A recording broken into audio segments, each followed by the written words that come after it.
Mahal nga ba talaga ang ticket sa mga sinehan kaya wala nang nanonood? Oo and hindi, and ito yung opinion ko. Oo kasi mahal naman talaga yung mga ticket eh. Hindi pa kasama dyan yung panggas and pamasahe, yung pangkain mo, yung popcorn na inumin, mga ganon.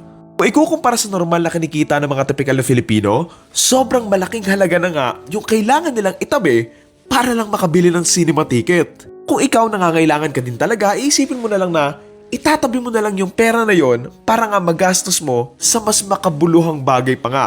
On which, understandable kung bakit ayaw na nga manood ng mga tao. Mangyayari, iintayin na lang nila online or yun nga, sadly, ipipirata na nga lang nila. 300 sa sinehan, isang movie lang. Dito, 100 pesos, 12 na.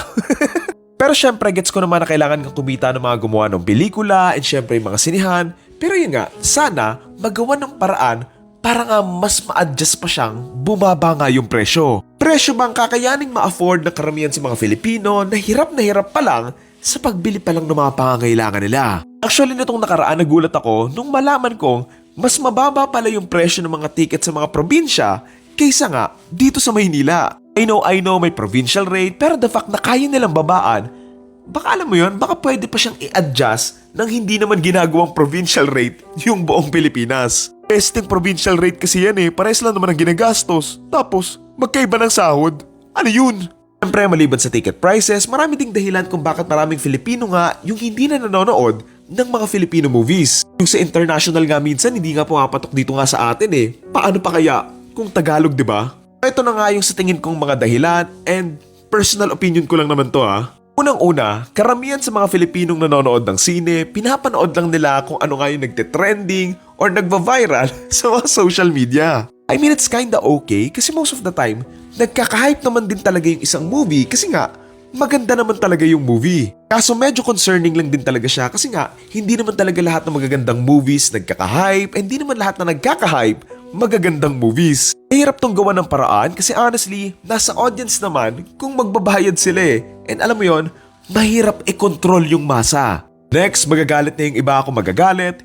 Hindi lahat ng movie na gawa sa Pilipinas worth it panoorin sa sinehan. I'm not saying na hindi siya worth it panoorin at all, but more on, mas okay na panoorin na lang or intayin nga i-release online na lang. For example, sa recent na MMFF, I would admit na may mga movies nga dito na wasn't strong enough for a festival film. Alam mo yung mga typical na movie na sa online nga lang na-release na alam mo yon, isa yun sa mga dapat i-improve na ka-MMFF eh. Hindi sa mawasin yung movie eh, but became much more diverse, more creative, more different, more innovative or imaginative film na ibang-iba kaysa nga sa normal na mapapanood mo nga online or sa mga napanood na nga rin dati. Ako personally and honestly, mas pinapanood ko sa sinehan yung mga movies nga sa ibang bansa na mas maraming action nga or whatsoever kasi kapag drama or love story na more on dialogue heavy nga, okay lang sa akin kung sa bahay ko na nga lang panoorin. Don't get me wrong, may mga napanood pa rin naman ako ng mga dialogue heavy nga na napanood ko nga sa sinehan and feeling ko naman din deserve nga mapanood sa sinehan. Pero given nga yung presyo nga ng mga ticket sa mga sinehan ngayon, mas mapapaisip ka lang din talaga kung alin yung mas mga deserve mo panood nga sa sinehan or sa hindi. Marami pa rin naman talaga mga factors to, like mostly nga namang nanonood sa sinehan, mas gusto nga nila maraming action or whatsoever.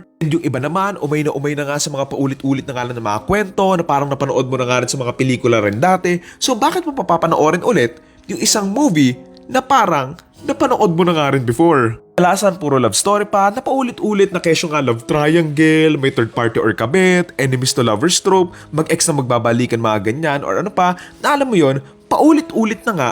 Tapos, magkakamukha pa.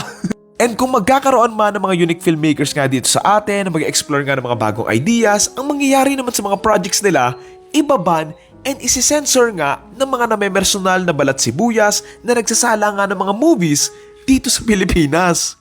OMG! Against sa religious beliefs ko yan eh! OMG! May bading tsaka mga tibo! LGBT! Bawal yan sa Bible eh! Ay may mga nagmumura! What the hell? Baka kabalbalan yan eh! Kaya tignan mo tuloy, hindi nag-i-improve yung film industry natin.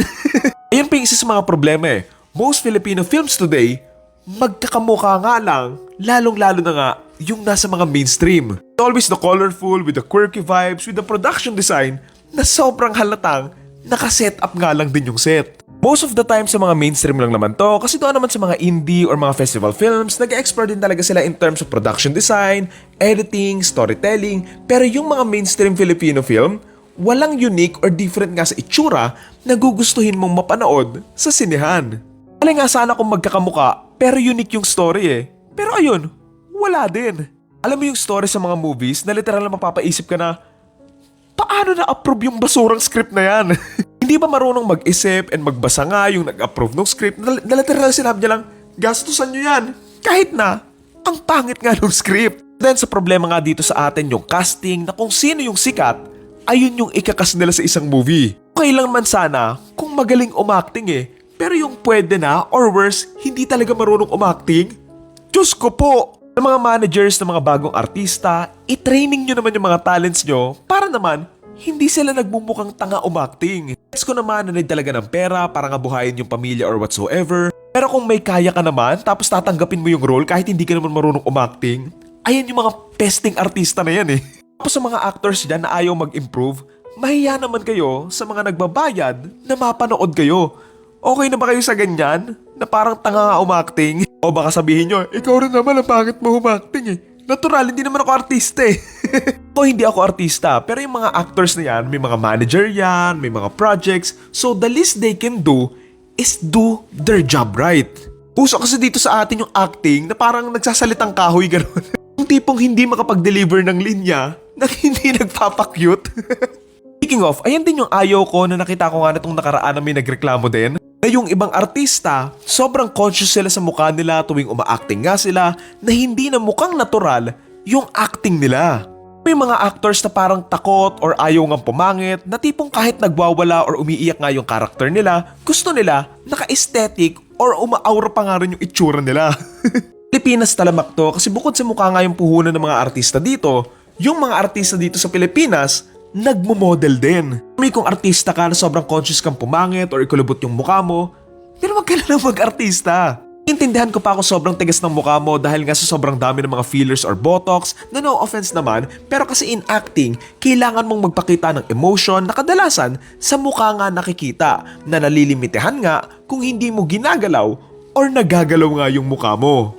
Iban pa pala dito, pinapalabas nga din agad online yung mga movies, kaya ayun yung mga audience, iniintay na nga lang ding ma-release online. Pero sana mag-intay sila ng at least 1 year bago nga ipalabas online para alam mo yung mga audience, mas isipin nilang sumabay and manood din talaga sa sinehan. Pag make the film an event na dito mo nga lang talaga mapapanood para lang mas maengganyo yung mga tao na pumunta nga sa mga sinehan and mapanood yon kaysa mapanood pa yon a year later. Ito isa pa, sobrang dami na nagpipirata dito sa Pilipinas. Ako dito sa online maraming guilty dyan na kesyong nagpipicture or nagvi-video habang nga nanonood nga ng sine, yung nagpo-post nga sila online na alam naman nilang bawal, tapos ginagawa pa rin.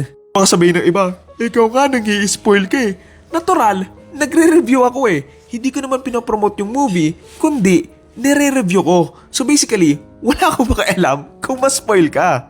At least yung pang-i-spoil, hindi illegal yun Sana magdagdag lang ng manpower, mas maging strict kayo mga sinehan kasi sobrang daming nagvi-video or picture nga dito sa Pilipinas na halos ipakita na yung buong movie Ayun, maraming factors kung bakit hindi lahat ng MMFF movies kumikita. Kasi at the end of the day, limited nga lang yung pera ng typical na Filipino na hindi nga nila kayang gumastos ng more than 1 ticket nga. O kung hindi lang ako nagre-review, hindi ko papanoorin lahat yan kasi alam mo yun, ang gastos lang. Ang ako mapapansin mo, kung ano yung pinakamabenta sa tao na story, ayun lang talaga yung may kinikita kasi nga, doon na napunta yung mga pera nila Hindi naman nilang panoorin yung iba pero hindi nga nila magawa kasi nga, wala din silang pera, pambili nga ng extra ticket. Tsaka hindi naman porket walang kinita doesn't mean pangat ang isang movie Yung kinikita doesn't define yung quality ng movie, but the movie itself. Kasi yung kinikita, maraming factors na makaka-apekto dyan, kaya siya nag-trending lang or sumikat out of nowhere, kasi sikat yung mga bida, pero at the end of the day, yung quality ng isang film, nakasalalay nga lang talaga sa mismong pelikula. Ilagay mo dyan yung mga pinakasikat na artista, pinaka-trending na love team, pinakasikat na kanta, kung pangit yung kwento, editing, cinematography, acting, and iba pa din, wala din, basura pa din yung movie mo, kahit kumita pa yan ng milyon-milyon. Yun, medyo all over the place na itong video na to pero sana nga bumaba na nga yung mga ticket sa mga sinehan. Nga diba sabi nila support Filipino movies pero mahirap kasing suportahan kung hindi mo naman ma-afford. Mas mahirap suportahan kung basura nga din yung gawa.